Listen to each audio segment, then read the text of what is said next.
گھر میں غربت لانے کے 40 اسباب۔ غسل خانے میں پیشاب کرنا، ٹوٹی ہوئی کنگھی سے کنگھا کرنا، ٹوٹا ہوا سامان استعمال کرنا، گھر میں کچرا رکھنا، رشتہ داروں سے بدسلوکی کرنا،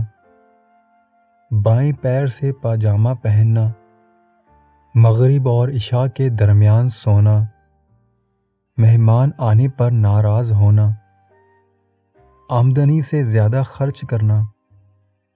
دان سے روٹی کاٹ کر کھانا،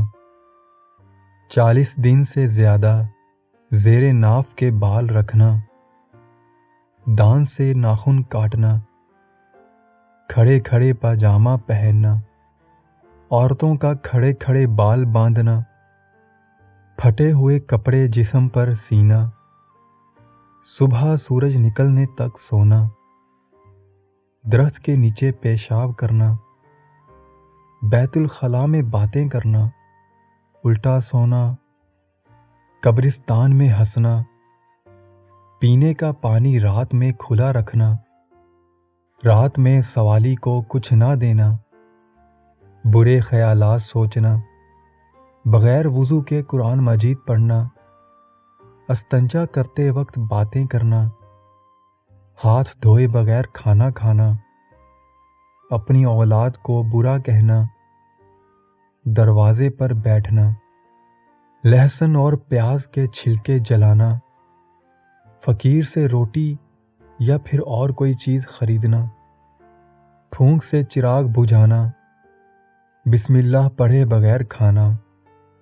جھوٹی قسم کھانا، جوتا الٹا دیکھ کر سیدھا نہ کرنا، حالت جنابت میں حجامت کروانا، مکڑی کا جالا گھر میں ہونا، رات کو جھاڑو لگانا، اندھیرے میں کھانا کھانا، گھڑے میں منہ لگا کر پینا، قرآن مجید نہ پڑھنا۔ 7 کاموں سے رزق میں برکت آتی ہے: ہمیشہ باوضو رہنا، حسب توفیق صدقہ دینا، رزق کی ناقدری نہ کرنا، نامحرم سے ہمیشہ دور رہنا، جماعت سے پہلے مسجد پہنچنا، سنتیں گھر پر ادا کرنا، رشتہ داروں کے ساتھ اچھا سلوک کرنا۔